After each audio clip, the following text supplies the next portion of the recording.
గోషామైల్ నియోజకవర్గంలో ఎస్డి నగర్ బస్తీకి మరియు ఎస్డి నగర్ ఆనుకోని ఉన్న బస్తీకి ఉన్న ప్రత్యేకత బహుశా గోషామైల్ నియోజకవర్గంలో కానీ హైదరాబాద్ పార్లమెంట్ లో ఎక్కడ లేదు. ఎందుకంటే పక్కనే ఉన్న దారుసలాం ఏదైతే ఎంఐఎం హెడ్ క్వార్టర్స్ వాళ్ళ రాజకీయ ఒత్తిళ్లు తట్టుకొని గట్టిగా నిలబడి ఆర్ పార్ అంటూ మన హిందుత్వాన్ని మరియు బాబాసాహెబ్ ఇచ్చిన స్ఫూర్తిని ముందుకు తీసుకొస్తున్న ఈ బస్సువాసులందరికీ హృదయపూర్వక పాదాభివందనాలు తెలియజేస్తున్నారు. ఎందుకంటే పక్కన అంత పెద్ద హెడ్ క్వార్టర్ ఉన్నా మత రాజకీయాలు చేసే మతతత్వ కొడుకులు ఉన్నా కూడా ఏ మాత్రం అదరక బెదరక ముందుండి తుమ్కిత్తా హమ్కిత్తా అన్నట్టు లడాయిస్తూ భారతీయ జనతా పార్టీ జెండాని మూడోసారి టైగర్ టి రాజా సింగ్ గారిని అత్యంత ఓట్లేసి గెలిపించిన మీ అందరికీ మరోసారి హృదయపూర్వక శుభాకాంక్షలు తెలియజేస్తున్నాను. బాబాసాహెబ్ భీమ్రావ్ అంబేద్కర్ గారు బహుజనులకు దేవుడు. ఎందుకంటే అప్పుడు మన ఏ అంటరానితనంతో ఎంతైతే మనం కుల వివక్ష గురైనామో అప్పుడు ఏ జన్మ చేసుకున్న పుణ్యమో భారత్ మహాదేవుడు పరమశివుడి అంశుతో పుట్టిన మహా అనుభావుడు బాబాసాహెబ్ భీమ్రావ్ అంబేద్కర్ గారు.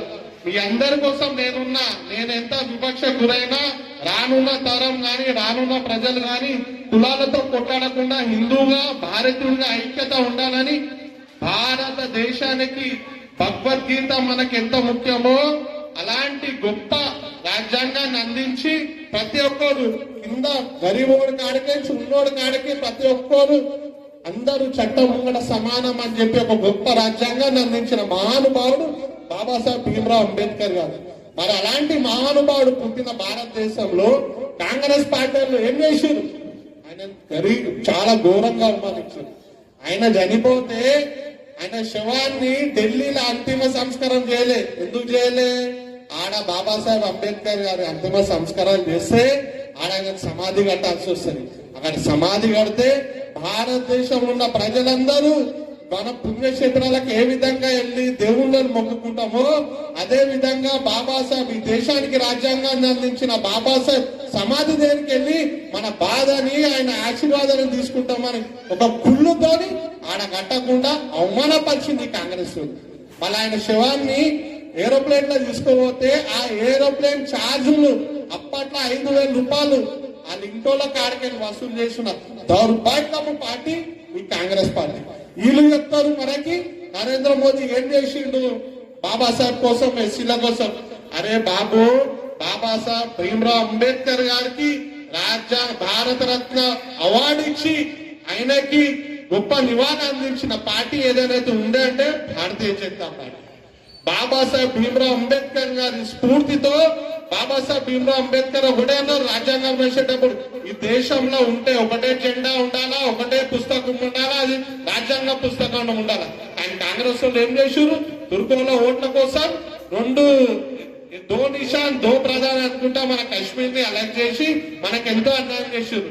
ఆ కళని నెరవేర్చి ఆర్టికల్ 370 రద్దు చేసి ఒకటే నిషాన్, ఒకటే జెండా, ఒకటే పుస్తకం అని చెప్పి మన దేశాన్ని ఐక్యం చేసిన మహానుభావుడు ప్రధానమంత్రి నరేంద్ర మోదీ.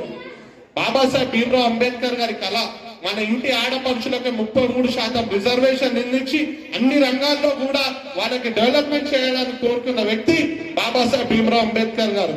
ఆ కళని నెరవేర్చిన వ్యక్తి నరేంద్ర మోదీ గారు. అందుకే ఇవాళ పహల్గామ్ లా ఏ విధంగా అయితే హిందువులపై మతం అడిగి చంపిన ఆ ముస్లిం టెర్రరిస్టులని అతి కిరాతకంగా పాకిస్తాన్ లో గుసాంచి వారిని చంపి మన స్త్రీ మూర్తులతో ఆపరేషన్ సింధూర్ చేపించిన ఘనత నరేంద్ర మోదీ గారు. దానికి స్ఫూర్తి ఎవరు?